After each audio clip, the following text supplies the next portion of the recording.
Tonight we're in the book of Revelation chapter 6. Last week we talked about the first two seals that were broken, and we talked about the speed of these seals. You might remember what the speed was on the seals. The first four seals is in the first half of the tribulation period, with the fifth seal going as a bridge between the first half of the tribulation and the great tribulation, and then seals 6 and 7, which encompasses all of the trumpets and all of the bowls, occurs in the second half, or the great tribulation. We read last week in the book of Matthew, chapter 24, as the disciples gathered with Christ at the Mount of Olives, and they asked him what would be the sign of his coming and the end of the age, and he gave them a list, and he was telling them that these things must occur, but the end is not yet. And some of the things that he mentioned correlate with chapter 6. And we want to turn to Matthew. Hold your place in Revelation and turn back to the book of Matthew chapter 24.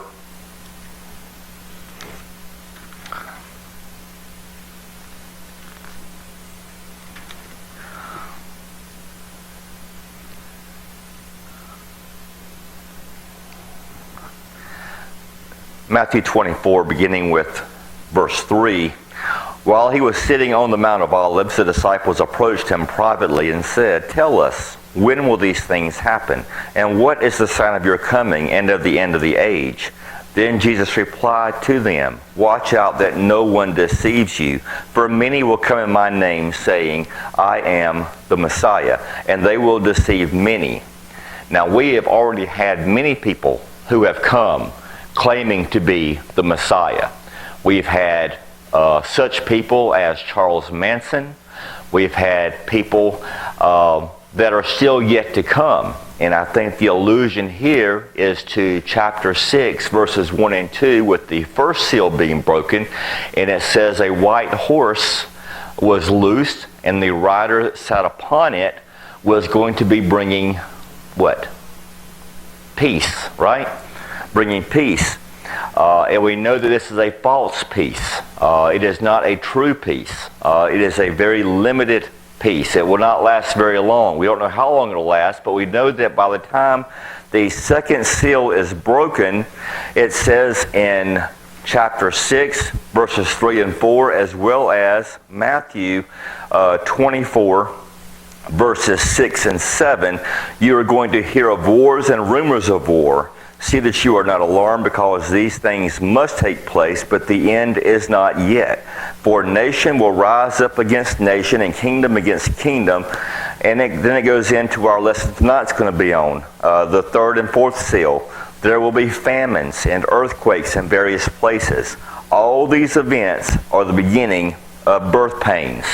Now, as we stated last time we met, that birth pains will continue to grow and increase in intensity, but they will also continue and get quicker and more rapid as the outcome reaches a culmination. And in this case, with the tribulation, we're talking about the return of Christ, as it is stated in Revelation chapter 19.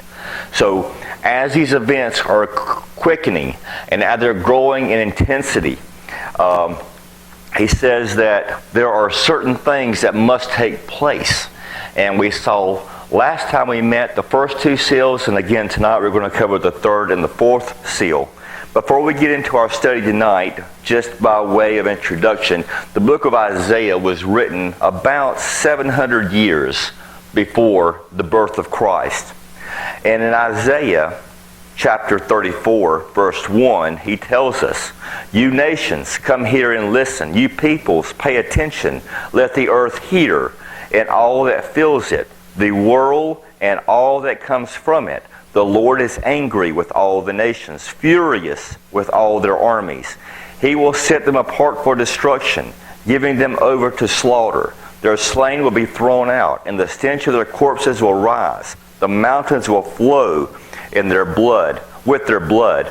All the heavenly bodies will dissolve. The skies will roll up like a scroll, and the stars will all wither as leaves, wither on the vine, and foliage on the fig tree. When my sword has drunk its fill in the heavens, it will then come down on Edom, which is Jerusalem, and on the people I have set apart for destruction. The Lord's sword is covered with blood. It drips with fat, and the blood of lambs and goats, and the fat of the kidneys of rams. For the Lord has a sacrifice in Bozrah, a great slaughter in the land of Edom. Now, in modern day terms, we're talking about Jerusalem, and we're talking about just the outskirts of Turkey where the Dead Sea is. So we're looking in that same general area, but the encompassing effect of this war is not limited to just Jerusalem or to that portion of the world. We're talking about a true world war, as such the world has never known before. We looked at, again, last week that Matthew 24, 4 through 8, and the first four horsemen of the apocalypse, the first four seals, they all said the same thing. So let's look at our lesson for tonight. Back in the book of Revelation, chapter 6, beginning with verse 5.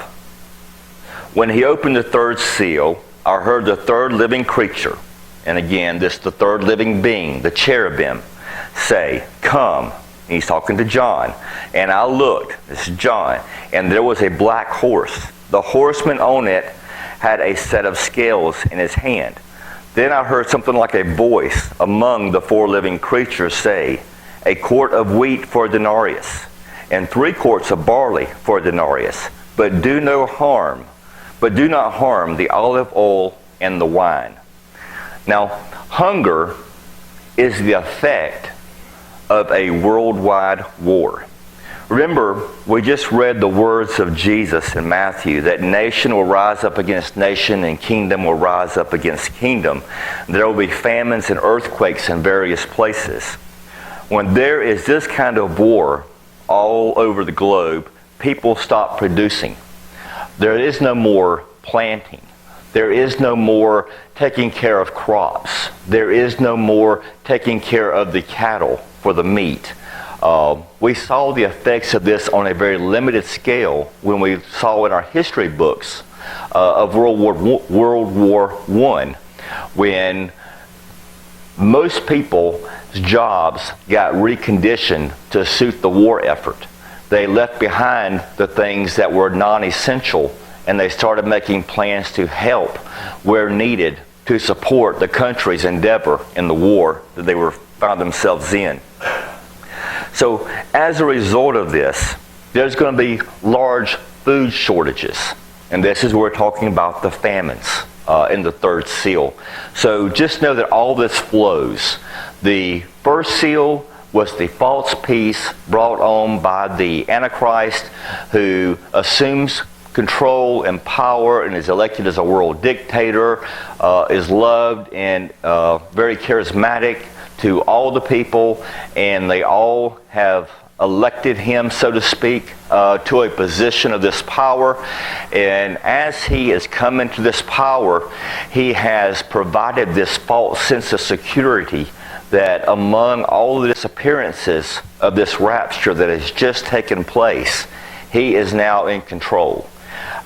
Then we see that this peace, very short-lived, has turned into a world war, and has happened all over the region, all over the continents, in every aspect.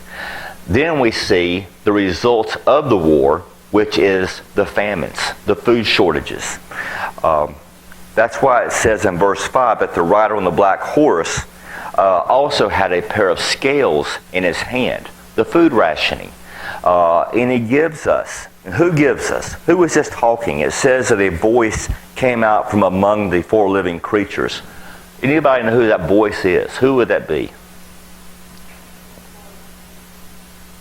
Who is the voice among the four living creatures? God. The four living creatures, of course, is right there surrounding the throne. And who is on the throne but God? So God is now giving what the new market value of these different items will be during this time frame. And he says that there will be a quart of wheat for a denarius. Now, a denarius, some translations says penny. It was a silver coin, Roman coin, and it was usually given for a day's wages. So, if we put this in modern day perspective, it would take a person working all day long to feed just himself. A quart of wheat would be the equivalent of what somebody on a healthy diet would eat in a day's time. So during this time frame of this world war, a person can work all day long and not provide for his family, but just have enough of an income to provide himself for food for that one day. But it says also there is another option. You can have a quart of wheat for a denarius, or it says, and 3 quarts of barley for a denarius. Now, who knows what barley is used for? It's used for beer. It's also used for animal food. It's used in some health option snacks kind of stuff. But by and large, it's used to make food for animals. So if you want to provide for your family during this time frame, you can have 3 portions for a day's wage, but it's going to be a much less valued quality food. It will be ingestible. You can live off of it. It will sustain you, but the nutritional value is not going to be as good as the wheat, nor will the taste value be as good as the wheat. So here we see that the food lines are out there. You know, we can imagine, we've seen the pictures from the earlier world wars where they've had the lines set up, you know, and the government passing out different items and rationing everything from gasoline to food to water, any kind of number of things. But there's going to be a lot of lines set up, and it's going to be hard to come by these items. Even if you do work all day, the chances of you being able to find it available with everybody searching for it is going to be very, very difficult. So there's famine. Now, in verse 6, John heard something like a voice among the 4 living creatures. And again, these are the cherubims. And he's given this scale of what the value of the food is in relation to what you're going to be working during that time frame. But he also adds, do not harm the olive oil and the wine. Now, at face value, we can draw several conclusions from this. And one of the things I want us to look at is that when they were making food in John's day, they would take barley, or they would take wheat, depending on what they could afford, and they would mix it with oil. And they would make something along the lines of a bread or a loaf. And they would eat that. And they would also have wine. And the wine was to make it more palatable to ingest, because it would be dry. Even with the olive oil, it'll be dry. So he's saying that don't harm these 2 items, because why? They've got great value. If you think it's hard to come by the wheat or the barley, to actually find these 2 items, to be able to afford these 2 items. So if you have it, guard it. Keep it in very high regard. Don't waste it. Don't throw it around. Don't leave it out. So it makes us wonder, during this time frame, you know, people say that, you know, they're starving to death. Well, truly, not many people have actually starved to death, especially in this country. But in that time frame, during this early time of the tribulation period, there is going to be a real famine, a global famine. There's going to be coming a world peace, followed by a world war, followed by a world famine. And we're not even out of the first half of the tribulation period yet. Let's look into the fourth seal. When he opened the fourth seal, this is verse 7, I heard the voice of the four living creatures say, Come.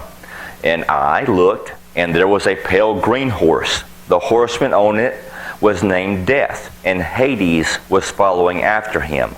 Authority was given to them over a fourth of the earth to kill by the sword, by famine, by plague, and by the wild animals of the earth. Now, as you're reading this, there's a couple of things, and again, this all kind of follows suit. After you have famine, what comes after famine? Death, right? If you actually starve to death. If there's widespread famine and you're not eating, you're going to die. So as these things are happening, and the one seated on the throne is called Death, or Ho-Thanotos, or Thanotos, which means death, famine. And it says, what follows after death? Hades. Well, people have attributed Hades as being a synonym for hell, and that's just not true. Hades is a place of the dead, the grave. So think of it more like a grave digger. When somebody dies, the grave digger comes to retrieve the remains, to dispose of the remains. So death is coming, and Hades, or the grave, is coming with him. Hades is the right partner for death. Let's look at chapter 20, verse 13. It says that Hades is death's hearse. He can keep up with death's ride. They work together. This is the result of the second and third seal. But more than that, let's look back at verse 8. It says, authority was given to them. And who gave them authority? God. Again, God.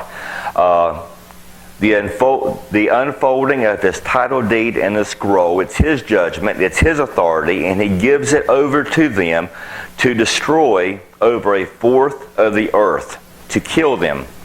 Now, today, there's approximately 7.2 billion people on the planet. So in today's numbers, that would mean that 1.8 billion people will die as a result of this fourth seal. So what could kill that number of people? Well, it goes on, it tells us.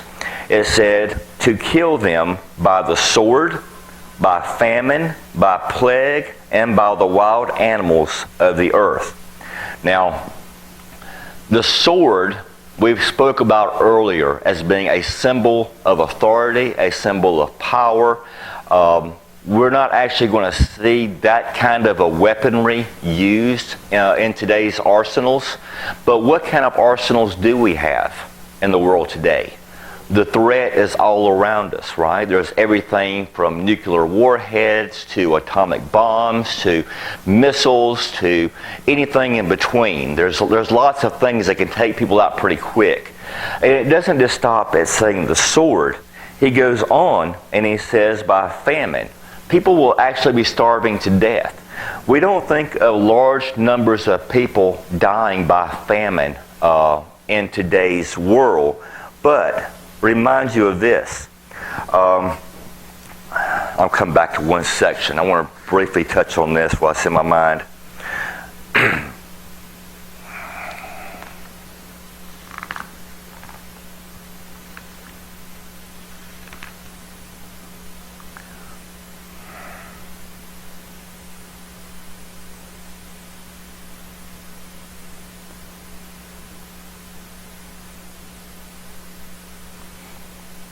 In World War I, between malaria, between the other pestilences or plagues or diseases that was found. Typhus. Today we have AIDS. We have killing bacteria. We have numerous things. Mass death by some plagues. There are more massive killing bacteria around. Typhus killed 200 million people in 4 centuries. And we underestimate the power of disease to wipe out whole populations because of vaccinations and things that have recently come into the modern world. We just don't experience it like we used to. But you know, if you go overseas, you have to get inoculated by a lot of different things because their technology is just not quite up to where ours is as far as sanitation and disposal and that sort of thing. So even when they were building the Panama Canal, you know, the mosquitoes carrying malaria was a huge threat. They have the killer bees, you know, that swarmed and killed people. And that's still going on in different portions of the country. I do want to draw your attention back to the Old Testament, because when we're talking about these different weapons that he was talking about using, the sword and famine and pestilence, plagues. In Jeremiah 14:12, he says, "Rather, I will finish them off by sword, famine, and plague." So there's 3 mentioned. In Jeremiah 24, verse 10, he says, "I will send the sword, famine, and plague against them." And again in Jeremiah chapter 44, verse 13, "I will punish those living in the land of Egypt, just as I punished Jerusalem by sword, famine, and plague." So now what you have is the sword, which leads to famine, which leads to plague. Where the sword falls and famine exists, you have plagues or diseases that follow along. In Ezekiel chapter 6, verse 11, this is what the Lord God says: "Clap your hands, stamp your feet, and cry out over all the evil and detestable practices of the house of Israel, who will fall by the sword, famine, and plague." Then in Ezekiel chapter 14, starting in verse 13, this is probably one of the most noticeable scriptures. "Son of man, if a land sins against me by acting faithlessly, and I stretch out my hand against it to cut off its supply of bread, to send famine through it, and to wipe out both man and animal from it, even if these 3 men, Noah, Daniel, and Job, were in it, they would deliver only themselves by their righteousness. This is the declaration of the Lord God. If I allow dangerous animals to pass through the land and depopulate it so that it becomes desolate, with no one passing through it for fear of the animals, even if these 3 men were in it, as I live, the declaration of the Lord God, they could not deliver their sons or daughters. They alone would be delivered, but the land would be desolate." In other words, the presence of righteous men will ultimately not stop the judgment that's going to be coming onto the face of the earth. We do know that the righteous men, the saved, the elect, will be raptured before all of this takes place. But we also know that there's going to be millions and millions of people saved during the tribulation period. Because when we get to the 5th seal, we're talking about the people who have been slaughtered for the testimony that they carry, for the name of God. So they have been saved during this time frame, and because of their salvation and their lack of allegiance to the Antichrist, he has slaughtered them, along with so many more who could not afford food, who are dying of diseases in the streets. Think about this. Have you ever seen the concentration camp pictures of the mass graves that were done and the diseases that plagued the area because of all the death that was not properly dealt with as we do in our culture today? Now think about that on a grander scale in 3rd world countries where people are dying. Billions of people are dying. And there would be laid out in the street the disease that would populate as a result of that. It's easy to see where that 1.8 billion people dying could come from. But he goes on, and he says, or if I bring a sword against that land and say, let a sword pass through it, so that I wipe out both man and animal from it, even if these 3 men were in it, as I live, the declaration of the Lord God, they could not deliver their sons or daughters, but they would be delivered. Or if I send a plague into that land and pour out my wrath on it with bloodshed to wipe out both man and animal from it, even if Noah, Daniel, and Job were in it, as I live, the declaration of the Lord God, they could not deliver their son or daughter. They would deliver only themselves by their righteousness. For this is what the Lord God says. How much worse will it be when I send my 4 devastating judgments against Jerusalem, sword, famine, dangerous animals, and plague, in order to wipe out both man and animal from it. In other words, if they couldn't endure when one came, how are they going to endure when all 4 hit at one time? Jesus said there will be earthquakes following the famine. It could be a word that encompasses natural disaster. We can imagine that if nuclear warheads were dropped, the devastation that it would cause on the ground, the way it would be interpreted would be earthquakes. The missiles hitting. We see movies where as a grenade goes off and people are kind of flung across the air, from the projectile. We can imagine that on a grander scale and say that it would cause severe devastation on the land. These natural disasters from bombs and missiles, the destruction that it would cause. So it could refer to the kind of earthquakes that are a result of these kind of things, but it could also be biological and chemical warfare. We know that 1 quart of nerve gas can kill 1 million people, and that could refer to the diseases that is mentioned. So what you have here is worldwide war and the devastation that's going to take place with that worldwide war, followed by the famine that's going to take place. There's going to be a problem with mass graves, health, and sanitation. And 20 million people died in flu epidemics in World War I, and 6 million died of typhus in World War I. And in Revelation chapter 6, he adds not only the plague, which could mean all of those things, but he also adds wild beasts. Wild beasts. Now, if you're thinking of it from a perspective of being here in the United States, we don't have indigenous Siberian tigers. We do not have lions as they do in the African plains. We don't have these wild beasts. So what on earth could he be talking about with the wild beasts that live here? Yes?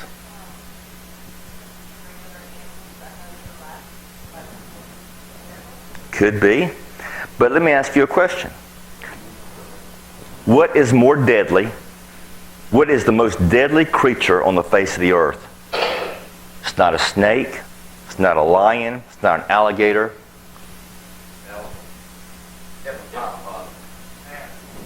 No, a rat. A rat. Rats infested with bubonic plague killed 1/3 of the population of Europe in the 14th century. Rats can carry as many as 35 diseases at one time.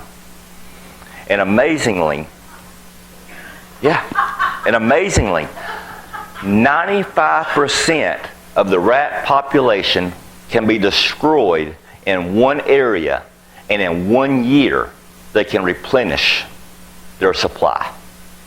95% of them. So here we have the devastation caused by World War, the famines, the lines, people not producing anymore.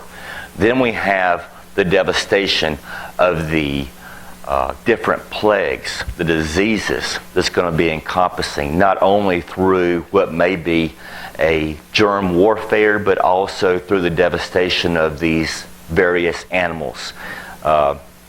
It may be rats, it may be something else, but just to let you know that rats always cast their dwelling among mankind, always.